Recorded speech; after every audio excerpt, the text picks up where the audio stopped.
Good morning student. आज अपन बात कर रहे हैं औरंगजेब के राजपूतों से संबंध। इससे पहले अपन ने देखा था कि अकबर के समय राजपूतों से वैवाहिक संबंध स्थापित किए थे, मैत्रीपूर्ण संबंध स्थापित किए थे।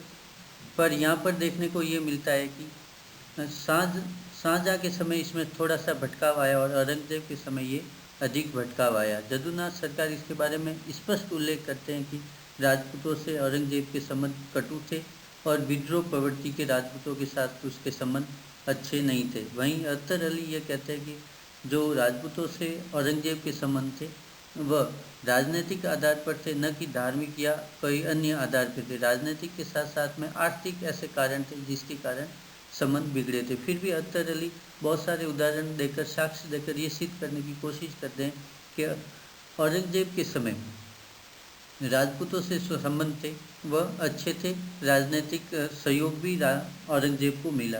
वो उदाहरण देते कि 1679 ईस्वी में औरंगजेब ने राज सिंह को निशान भेजा। उत्तराधिकार के विपरीत पक्ष में भी भाग लेने पर जसवंत सिंह को यानी 7,000 का मनसब दिया। अर्थात जब उत्तराधिकार का युद्ध हुआ था तो दादा सिखों के पक्ष में जसवंत सिंह चले गए थे। फिर भी जब जीत औरंगजेब की हो गई उसके बाद में जसवंत सिंह को फिर भी उन्होंने वापस अपने मनसबदारों में शामिल किया और 7,000 का मनसब दिया। जय सिंह को उन्होंने 7,000 का मनसब दिया। इस प्रकार वो ये सिद्ध करते हैं कि मनसबदारों की जो कुल संख्या हिंदुओं की 33% थी, उनमें से 14% जो मनसबदार थे वो राजपूत थे। इस प्रकार ये सिद्ध करने की कोशिश की गई कि जो पहले की जो नीति आई थी राजपूतों के प्रति, अकबर की या जहांगीर की, वो औरंगजेब के काल में भी लगातार चलती रही। उसके उदाहरण उन्होंने मनसबदारों में कितने परसेंटेज राजपूतों के हैं, जय सिंह को मनसब देना या फिर जसवंत सिंह को मनसब देना, राज सिंह को निशान भेजना। निशान वैसे इस्लाम के जो कट्टर इस्लाम सुन्नी मानते हैं उसके विरोध है, फिर भी वो राजनीतिक कारण से उसको निशान भेजते हैं। इन सब साक्ष्यों के आधार पर ये करने की कोशिश की गई कि राजपूतों से उनके संबंध अच्छे थे। पर देखते हैं कि 1679 ईस्वी के बाद जब जसवंत सिंह की मृत्यु हो जाती है उसके बाद में उनका जो बेटा नहीं होता है, वास्तविक बेटा नहीं होता है, तो उस स्थिति में राजकोष का जो बकाया था उसको वसूल करने के लिए वो जोधपुर पे अधिकार की घोषणा कर देते हैं। और उस समय ये कहते हैं कुफ्र का दरवाज़ा टूट गया, यानी इस्लाम के की जीत होगी। इस प्रकार यहाँ पर थोड़ा सा वापस विचलन देखने को मिलता है। और इस कारण जब जसवंत सिंह के बाद में पुत्र हो जाता है और उसकी जगह वो इस विरोध को रोकने के लिए इंद्र सिंह को शासक मान लेते हैं और उसको निशान और स्वरूपा भेज देते हैं, तब स्थिति जटिल हो जाती है और राजपूतों के और औरंगजेब के संबंध वहाँ से विरोध में हो जाते हैं, एक दूसरे के कटु हो जाते हैं। और यहाँ पर राठौड़ और सिसोदिया का संगठन बन जाता है। दुर्गादास राठौड़ के कारण वो संबंध, सिसोदिया भी उनके पक्ष में, राठौड़ों के पक्ष में आ जाते। इस प्रकार दो राजपूत जो वंश थे, सिसोदिया वंश और राठौड़ वंश। सिसोदिया थे मेवाड़ के और राठौड़ जो जोधपुर के थे, जिसको हस्तगत करने की कोशिश कर ली गई थी औरंगजेब के द्वारा। दोनों ने संगठन कर लिया और इसका लगातार विरोध करते रहे। इस प्रकार यहाँ पर देखने को मिला कि राजपूतों के संबंध जो थे औरंगजेब से यहाँ खराब होते गए। इसका विरोध उन्होंने लगातार किया, दुर्गादास ने लगातार इसका विरोध किया। पर यहाँ पे भी देखें, जयपुर के शासक कछुआ वंश, जैसलमेर के भाटी, बीकानेर के भाटी या बीकानेर के शासक बाद में, ये सभी औरंगजेब के प्रति वफादार रहे, निष्ठावान बने रहे।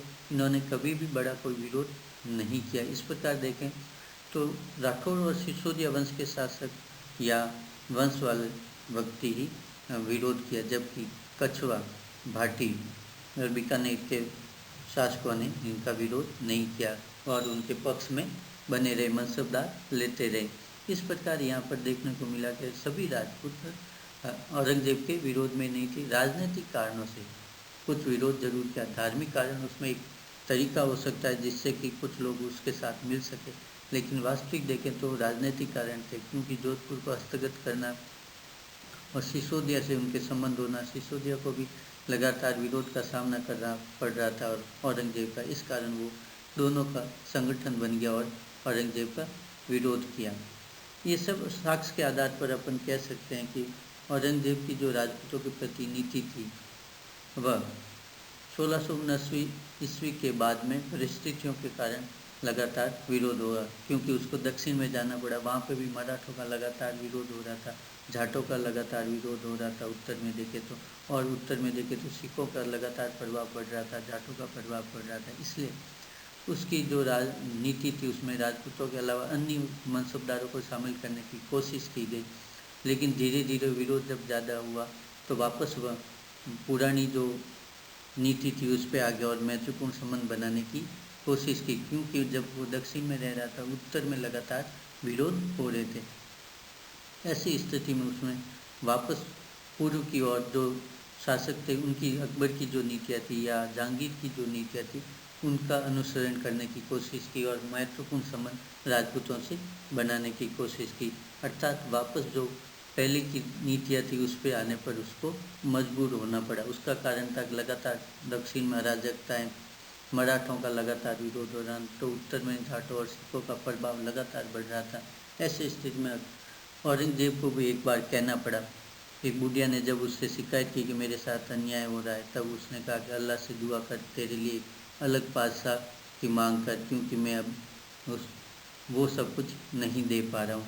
इस प्रकार यहाँ देखने को मिला कि जो परिस्थितियाँ थी, राजनीतिक स्थितियाँ थी, तत्कालीन विरोध अराजकताएँ जो फैल रही थी उसके कारण उसने राजपूतों का कुछ विरोध झेलना पड़ा। पर कुछ ऐसे भी शासक थे राजपूत जो उसका लगातार सहयोग कर रहे थे, उसके प्रति निष्ठावान बने रहे। इस प्रकार जो इसका टर्निंग पॉइंट अपन कह सकते हैं या परिवर्तन वाला काल कह सकते हैं, वो 1679 ईस्वी में आया, जब औरंगजेब ने उत्तराधिकार जो नहीं थे उसका बेटा, उस समय उसका जन्म नहीं हुआ था जसवंत सिंह जी के बेटे का, तो अधिकार करने की कोशिश की गई। इस प्रकार यहाँ देखने को मिलता है कि औरंगजेब का राजपूतों ने विरोध किया और उसके धीरे धीरे वापस भी जब स्थितियाँ वापस सामान्य होने लगी तो मुगलों का वापस राजपूतों ने सहयोग किया साम्राज्य विस्तार के लिए और उसको सुदृढ़ बनाए रखने के लिए।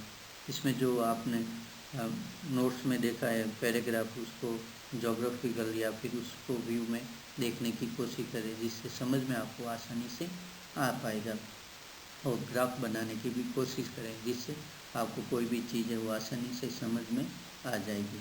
Thank you all of you.